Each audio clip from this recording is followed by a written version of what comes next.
Drove 9 hours through a snowstorm to surprise my wife. Overheard her wishing I'd crash for the insurance. I left the cake and disappeared. Now she regrets everything. So there's me, a 33-year-old guy, and my wife, Abigail, who's 31. And we've been hitched for 7 years now. We've got one of those classic love stories, high school sweethearts who broke up for college but found our way back to each other at a friend's wedding. Everything seemed picture perfect, or at least I thought it was. Lately, things have felt off. Abigail's been acting distant, especially since about 6 months ago. She's been spending more time with her sister Mia and this new group of friends. They're kind of flashy, like driving cars that are way out of their budget and going on fancy vacations they probably can't afford. At first, I just chalked it up to a phase. Abigail started making all these comments about our house being too small and asking when I'd step up the career ladder. Now, from where I stand, we're doing pretty well, living in a cozy 3-bedroom in a good area, with 2 decent cars and a yearly vacation. Sure, it's nothing extravagant, but it's comfortable. Or so I thought. Last week was Abigail's birthday, and let me tell you, February birthdays in the Midwest are rough. It's always freezing with a good chance of snow ruining any plans. So I wanted to make it special.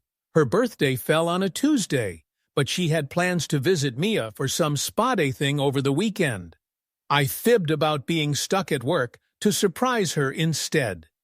I managed to snag Friday off work and planned a whole surprise. A special cake from her favorite bakery and a fancy dinner I'd booked weeks in advance. I even packed her favorite dress and shoes for the evening. But Mother Nature had other plans. A winter storm warning popped up Thursday night, forecasting 6 to 10 inches of snow across the entire drive. Most folks might have canceled, but not me. I was determined and honestly didn't want to waste that dinner reservation. So Friday morning at 7 a.m. I hit the road. What was supposed to be a 6-hour drive turned into a 9-hour nightmare. I battled through snow so thick I could barely see, got caught in traffic from 3 accidents, and stopped twice for coffee to stay awake.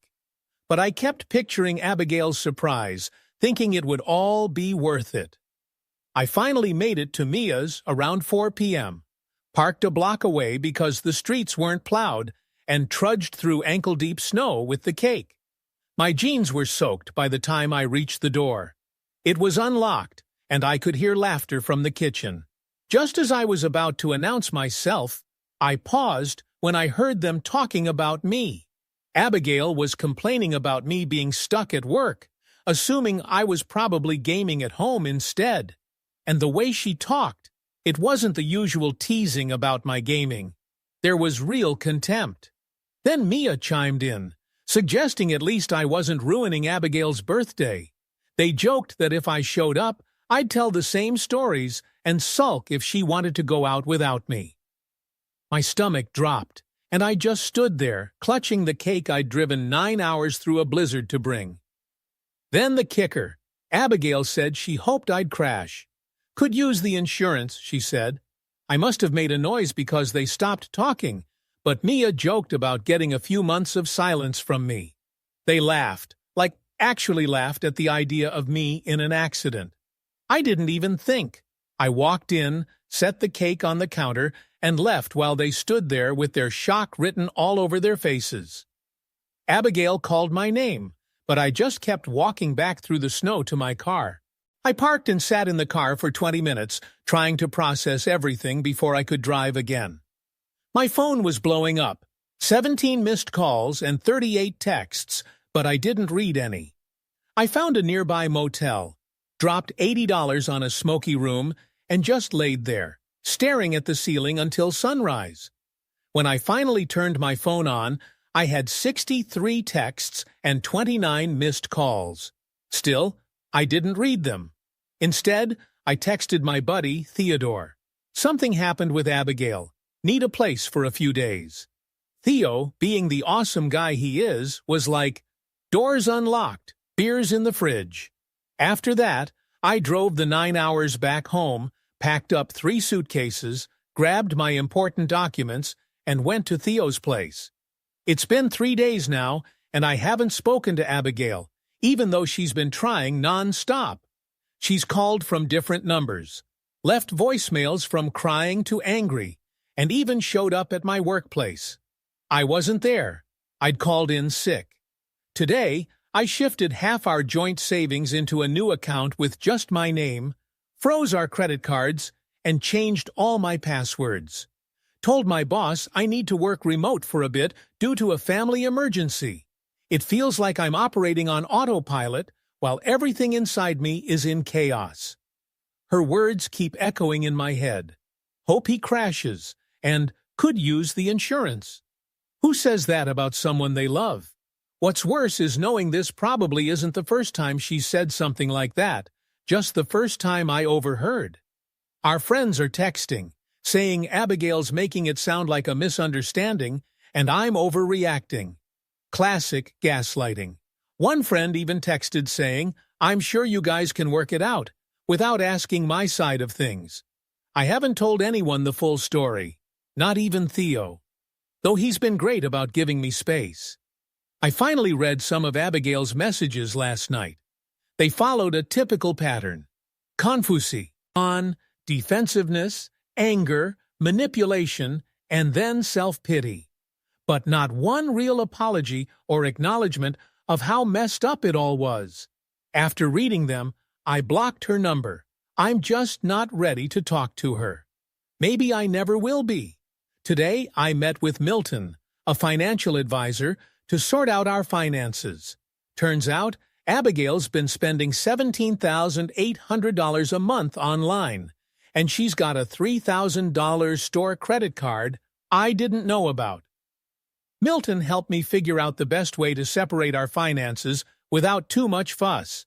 It's all above board, but Abigail's going to get a reality check on her spending. I left enough in the joint account for this month's bills. After that, who knows? So here's the deal.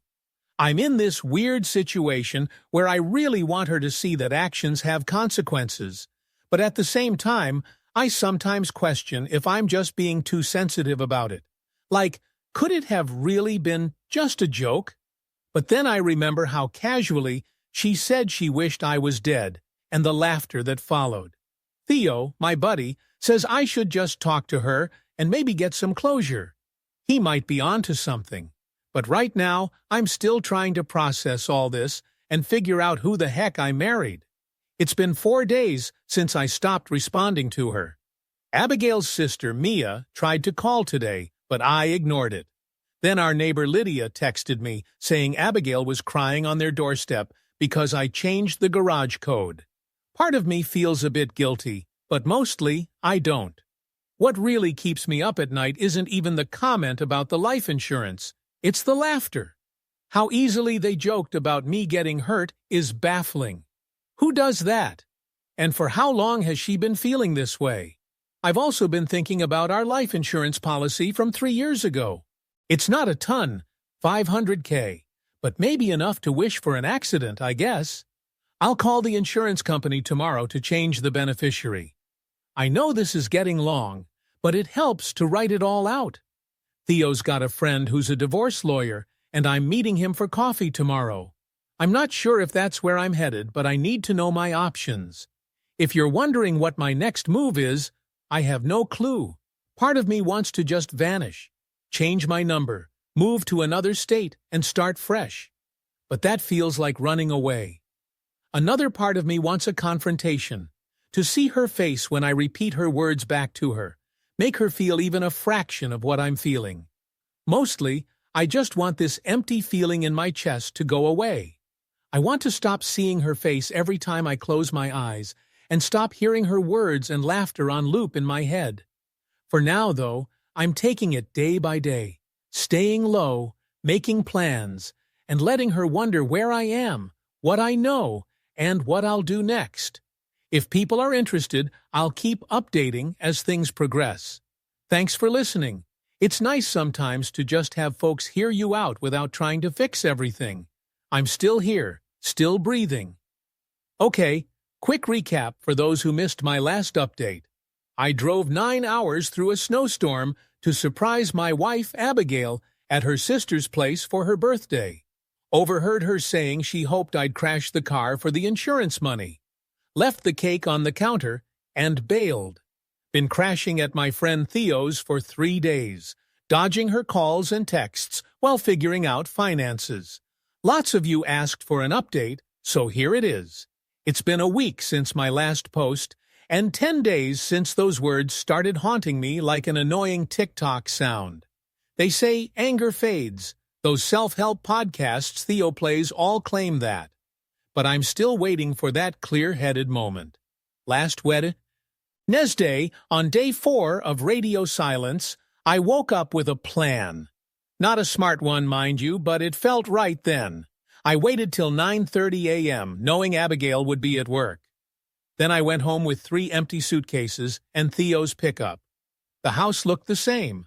Coffee mug on the counter, mail by the door, but it felt different, like a movie set of my life. I packed all my clothes except the ones she picked. Took my grandma's watch, my journals, and the external hard drive with our pics. Petty, maybe, but I paid for it. In the office, I unplugged my gaming setup, but left the desk and chair. Found our marriage certificate and took that too. Not sure why, just felt important. I went through the house, removing all traces of me, my books, records, tools, even that weird metal sculpture she hated. 4 hours of systematically erasing myself. I left behind anything we chose together, the couch, the kitchen table, the bed. All our framed photos stayed too, a reminder of what she tossed away. Before leaving, I did 3 things. Turned the thermostat down to 62 degrees. She hates anything under 70. Took the fridge light bulb out, a small annoyance, and changed the Wi-Fi password to I hope Hecrashes 2023, leaving the router unplugged. Petty things, sure, but she'll feel my absence in countless tiny ways before even realizing the bigger picture.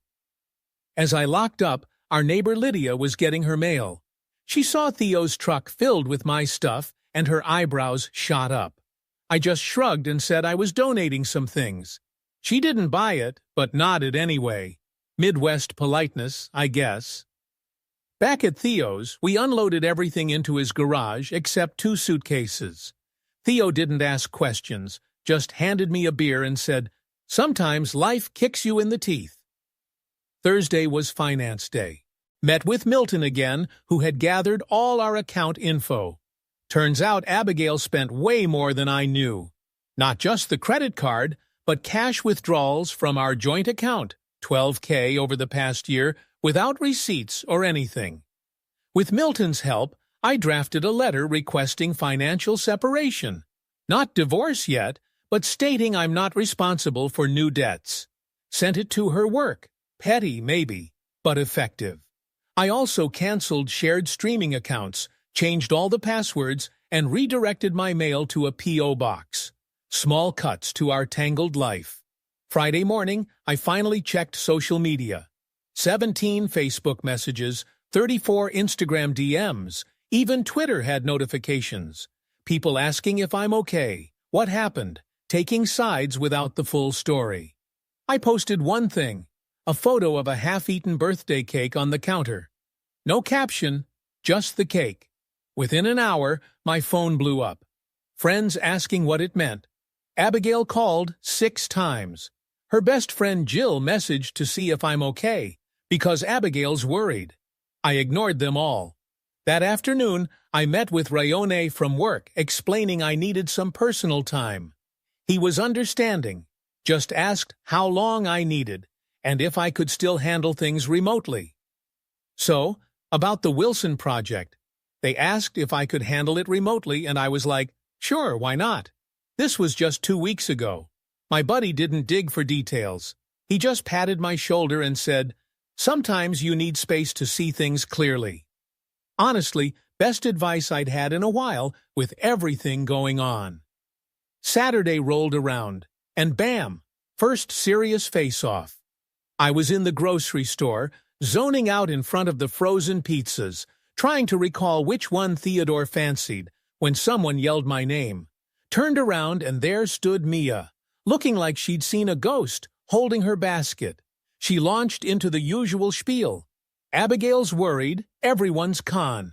Cerned, couldn't I just talk to her? I kept quiet so her tone shifted.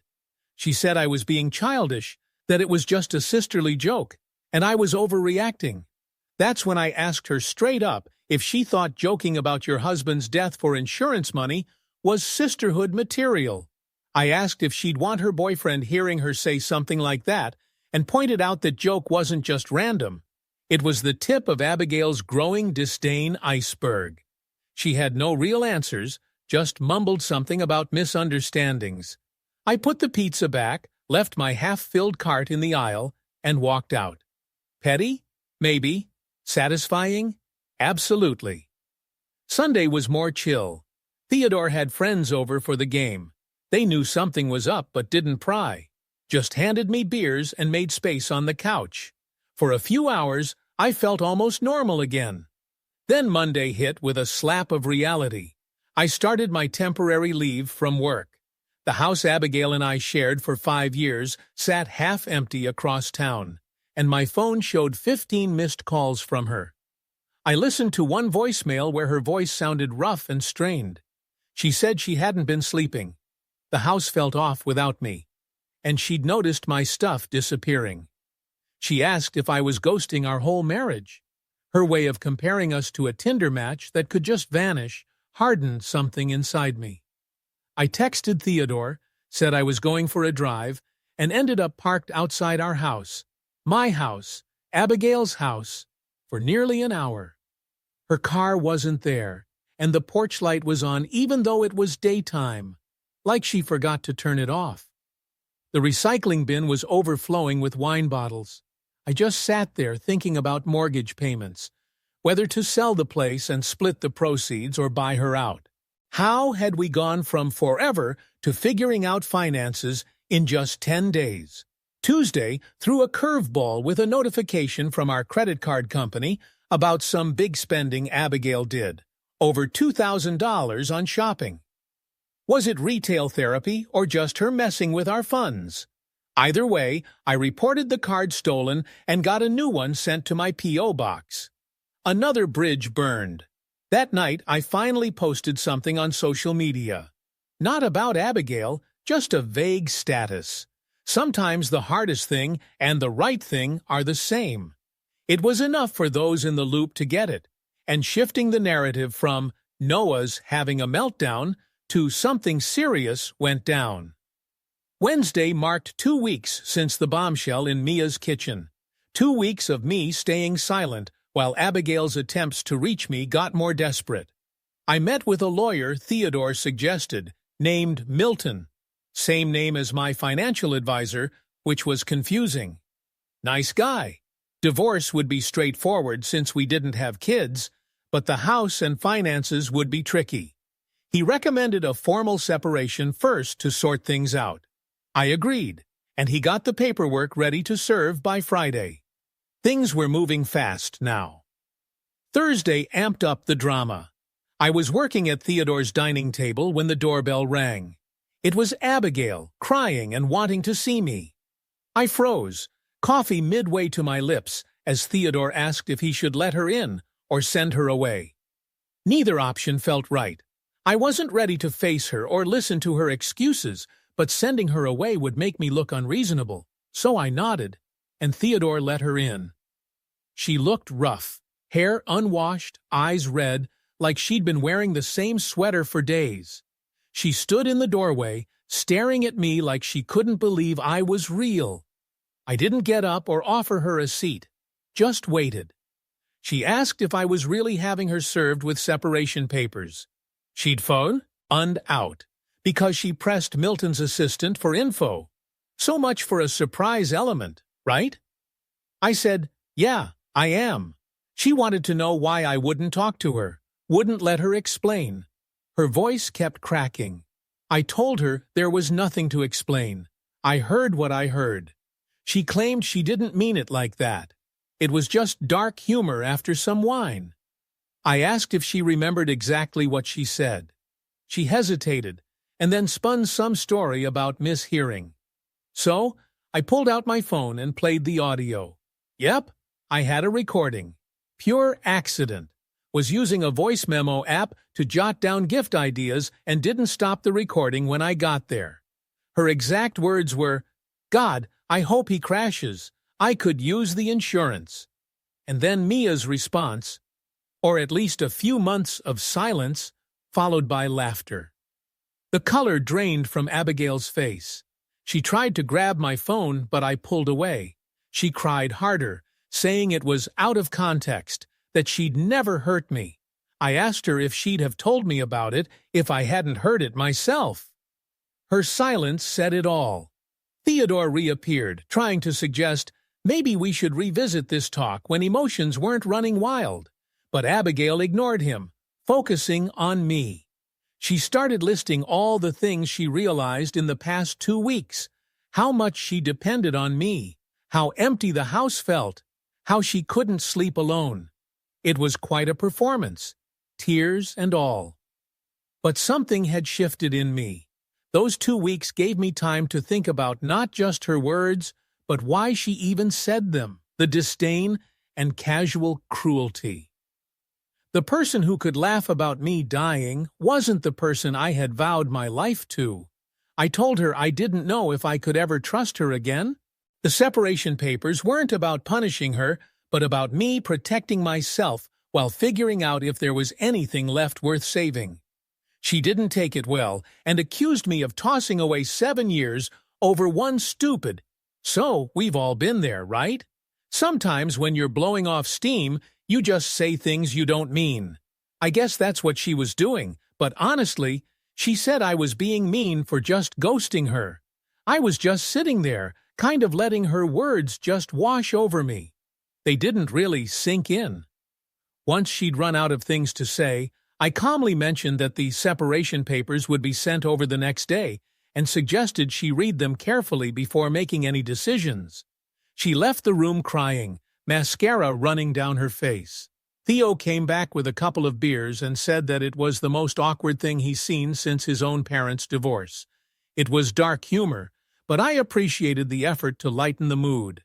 That night, I couldn't sleep. I kept replaying her face in my mind when she heard the recording, shocked and panicked. But I couldn't see real remorse, just a fear of dealing with the fallout. Friday rolled around, and as promised, the papers arrived. By the afternoon, Abigail's sister was posting vague stuff online about guys who blow things out of proportion and wreck marriages over misunderstandings. It's funny how families stick together even when they know who's really at fault. But then, something unexpected happened. Abigail's best friend, Jill, texted me. She said she'd heard the whole story, including what Abigail actually said, and apologized for what I was going through. She'd known Abigail since college, and mentioned she'd seen her make those kinds of cutting remarks before, tried to talk to her about it, but was always shut down. It was the first time anyone from Abigail's circle actually acknowledged my Jamal's side of things instead of downplaying it. I didn't reply, but it mattered. I started wondering if Abigail's comment wasn't just a slip-up, but a peek into who she really is, and maybe I'd been ignoring the warning signs for years. The weekend was pretty low-key. Theo had a date, so I had the place to myself. I ordered some pizza, watched a sci-fi show that Abigail never wanted to watch, and tried not to think about how, in another life, we'd be having our little pizza and movie night tradition. Sunday night, Abigail texted me just 2 words, "I'm sorry." It was the first genuine apology in 17 days. No excuses or demands to talk, just straight-up sorry. I didn't reply, but I thought about it way more than I should have. By Monday, day 18 of this weird new reality, I woke up to find Abigail sitting in her car outside Theo's place. She was just sitting there, watching the door.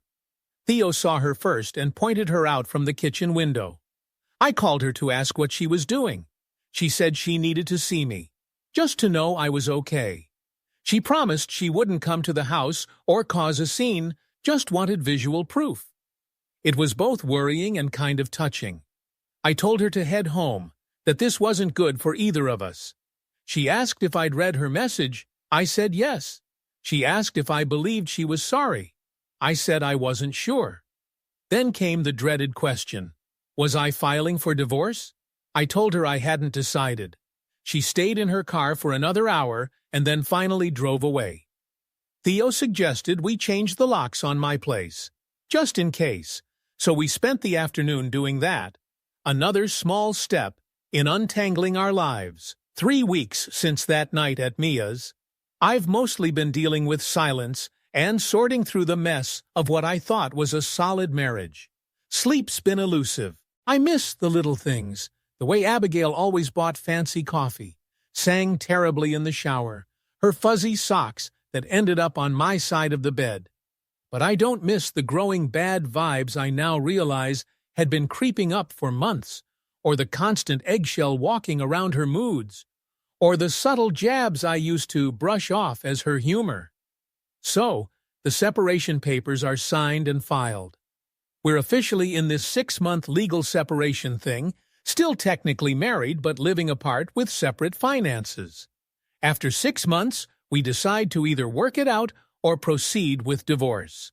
3 weeks ago, I would have said no way to reconciliation.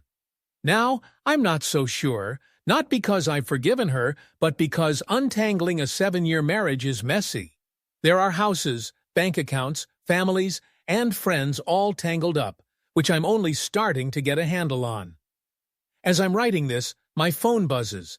Another message from Abigail. She wants to meet in a neutral place just to talk. I'm not sure what I'll say. Part of me wants to hear her out. Part of me thinks it's just dragging out what's inevitable. Mostly I'm just tired of the whole situation, but I think I'll agree to meet, if only to say to her in person all the stuff I've been typing to random strangers online. I'll update if anything big changes. Thanks for the advice from my last post. Some of you have hilarious ideas involving glitter and shampoo bottles. Some suggestions were wild, but I appreciate the support. Still here, still hanging in there. Noah. Final update. So it's been 25 days since I left that cake on the counter. 25 days of silence, separation, and way more adulting than I ever wanted.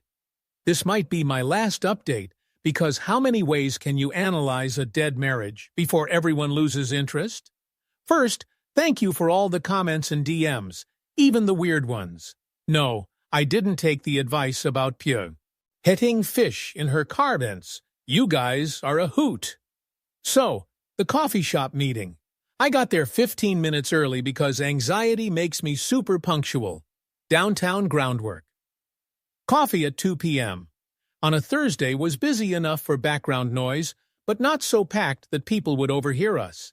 I grabbed a corner table, ordered a black coffee I didn't really want, and waited. Abigail showed up right on time, not like her usual 5 minutes late. Her hair was done, light makeup, wearing that blue sweater I gave her last Christmas. Definitely strategic. First thing she said wasn't even a hello. It was that she'd lost 7 pounds since I left, like that was supposed to mean something. Stress, weight loss, as some kind of relationship currency. Classic Abigail. I didn't bite, just asked why she wanted to meet.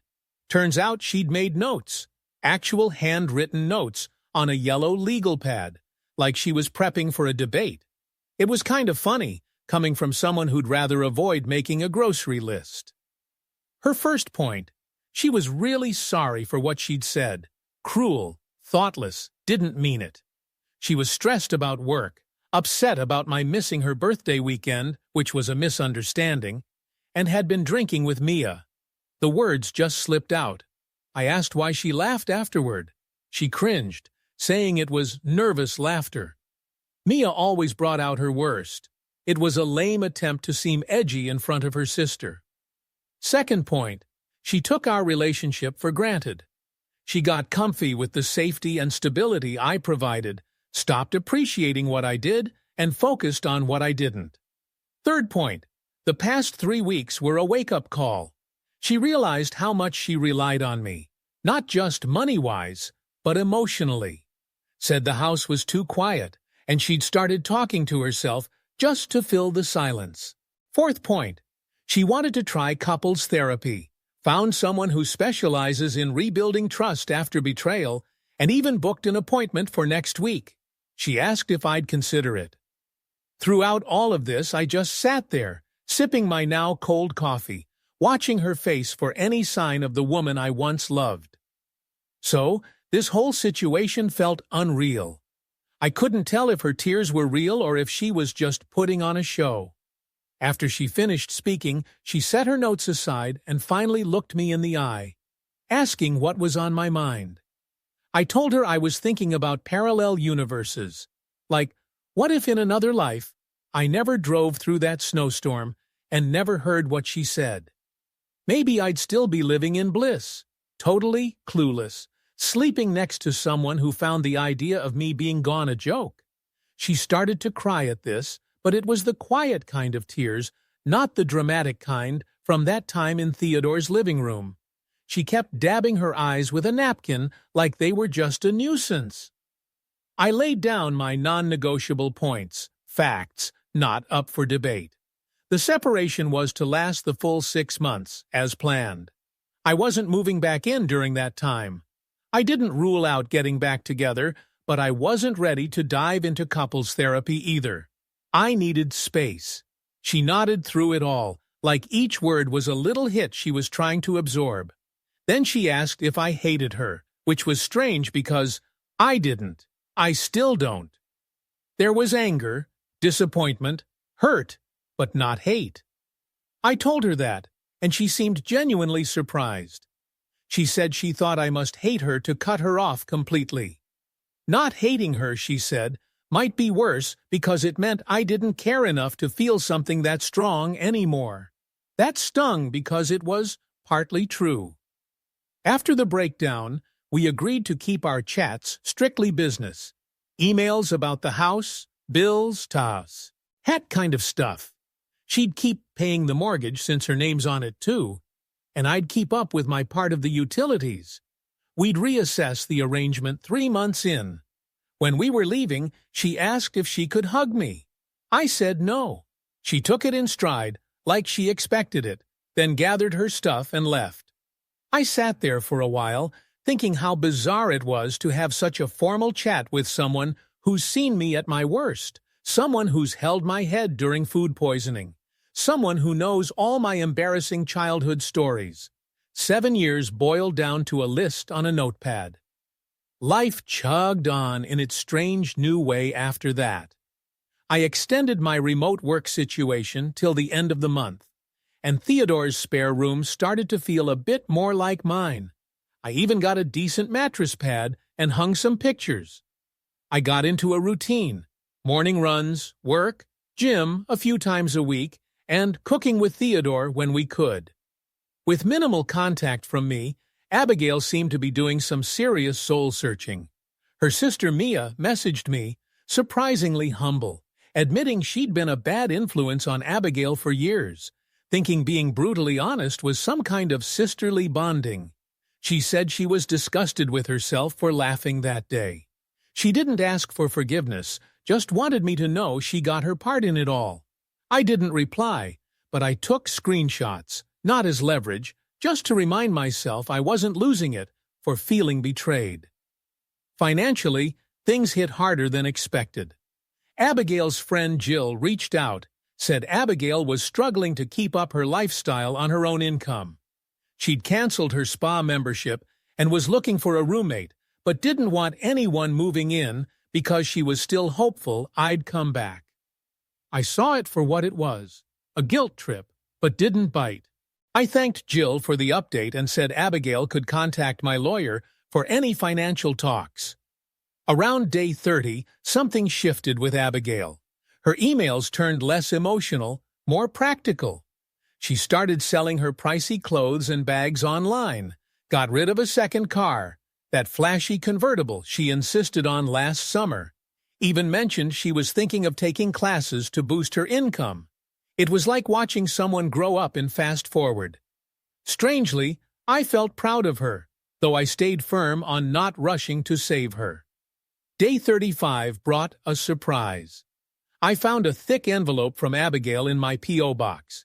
Inside was a handwritten 10-page letter and a USB drive. The letter was a timeline of our relationship from her point of view. All the highs and lows. The lake proposal, our first big fight over her spending, the miscarriage in year 3 we never talked about properly, how she started seeing me as more of a provider than a partner. She was brutally honest in a way our real talks never were, admitting she resented my being content with life, while she always wanted more. She confessed to flirting with a coworker last year, but swore it never got physical.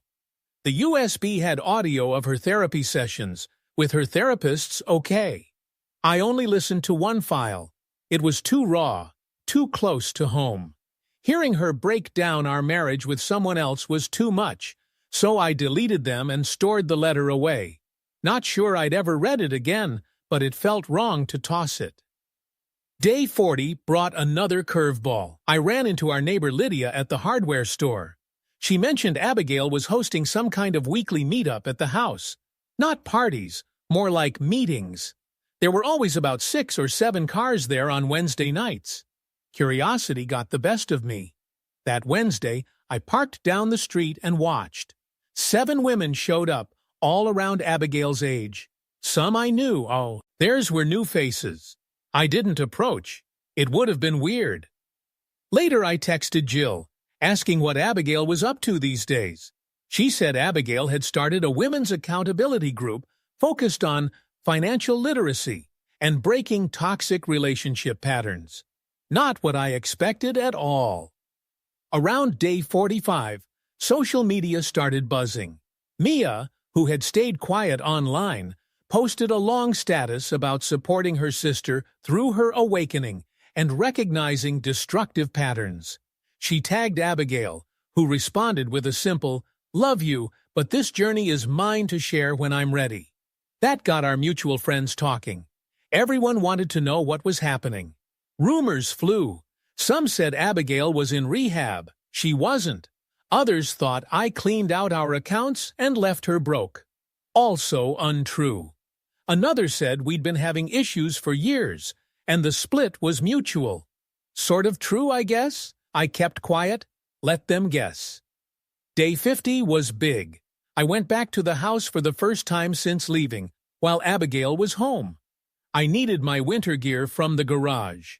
Minnesota spring is a joke, and we got hit with 6 inches of snow overnight. I texted her first, making sure it was okay. Her reply was quick. "Of course, I'm home all day working on a project." Driving up was surreal. The lawn needed a mow, flower beds were unkempt, little signs I wasn't around. Abigail met me at the door, but didn't linger. She just said to take my time, then went back to the kitchen, where she seemed to be painting something. The house felt different, smelled different. Less like my detergent, more like the essential oils diffuser she always wanted to use, but I thought was too strong. Photos had been rearranged, some furniture shifted, not drastically, but noticeable. In the garage, my winter stuff was neatly boxed and labeled, not just thrown together. So I was rushing around, yet taking care of things, packing my stuff, and oh man, Abigail did something amazing. She threw in some things I totally forgot about, like my favorite scarf, and those expensive gloves my mom got me 2 Christmases ago. As I was stacking boxes in my car, Abigail popped out with a coffee and asked if I wanted to check out what she was making inside. "No pressure," she said, "just a casual invite." Curiosity got the better of me, so I went in, and she had turned part of the kitchen into a mini art studio. She was making these wooden signs with inspirational quotes. Funny thing, she used to laugh at people who bought those at Target. She seemed kind of shy when she said it was therapeutic, and she'd even sold a few at the local farmer's market. We chatted for about 15 minutes about surface-level stuff, like the weather, her parents' anniversary, and the annoying knocking sound the water heater kept making. Just normal conversation between two people who once knew each other inside out. Just as I was about to leave, she said something that really stuck. She told me she'd been reading up on grief and realized she was mourning our marriage while hoping to save it. Those two feelings were clashing in her mind. I nodded, saying I got it because, honestly, I was feeling the same way. Fast forward to day 60, I had a meeting with Milton, our financial advisor, to check on things, not the lawyer, which was still a bit confusing, but hey, Abigail had kept up with our agreement. No new joint debt, she was paying her personal credit cards on time, and she even settled a store card I wasn't aware of. Milton suggested it might be time to talk about more permanent financial arrangements, depending on how I was feeling about reconciling. That's when I realized I hadn't actually thought about that choice in weeks. I was so set on keeping boundaries, I'd ignored the bigger picture. So, like deciding on a new car or job offer, I made a pro/con list. But this wasn't about buying a new car, it was about saving or ending a 7-year marriage. The list didn't really help, because some things just can't be ticked off like a checklist. Then, on day 70, my buddy Theodore mentioned he was seeing someone and things were getting serious. They were talking about moving in together. Not right away, but soon. He reassured me I could stay as long as I needed, but the hint was clear. I needed a more permanent spot. That weekend, I checked out apartments and ended up signing a 6-month lease on the second one. It was a 1-bedroom place, great location downtown, decent kitchen, a fresh start. I emailed Abigail to let her know. On moving day, which was day 75, Theodore and 2 other friends helped me haul boxes and furniture up 3 flights of stairs, because of course the elevator was broken. We celebrated with pizza and beer, having a makeshift picnic in the living room since I didn't have a dining table yet. That night, sitting alone in my new place, I finally looked through a folder of photos from the past 7 years. Vacations, holidays, random moments, Abigail laughing at something off camera, and sleeping with her mouth slightly open. Looking at me in the early days like I was her everything. I didn't cry, just felt the weight of everything we had built and lost. Day 80 rolled around, and Abigail emailed me to meet up. She wanted to discuss what came after our 6-month separation, which was still 3 months away. We met at a different coffee shop to keep it neutral. She looked good and healthy, with shorter hair, minimal makeup, and simple clothes, jeans, a sweater, and boots. Gone was the flashy purse, replaced by a canvas tote. We got straight to the point. She asked if I was leaning toward reconciling or divorcing. I told her I honestly hadn't made up my mind and asked her what she wanted. She said she wanted to try again, but only if I could truly forgive her, no holding on to resentment. She said she'd changed these past 11 weeks and wanted to show me that, not just talk about it. I told her I believed she'd changed, and so had I, but I wasn't sure if our new versions were still compatible. She agreed it was fair, then handed me an envelope with her proposed terms for both reconciliation or divorce. I opened it 3 days later and was surprised by how mature and sensible it was. If we reconciled, she suggested 6 months of couples therapy before living together again, complete financial transparency, regular relationship check-ins, and annual State of the Union talks. If we divorced, fair division of assets based on contribution, not just 50-50. She'd buy out my share of the house at market value. No alimony either way, just a clean break with minimal lawyer involvement if possible. It was so level-headed, not at all like someone who had bizarrely wished me dead 3 months ago.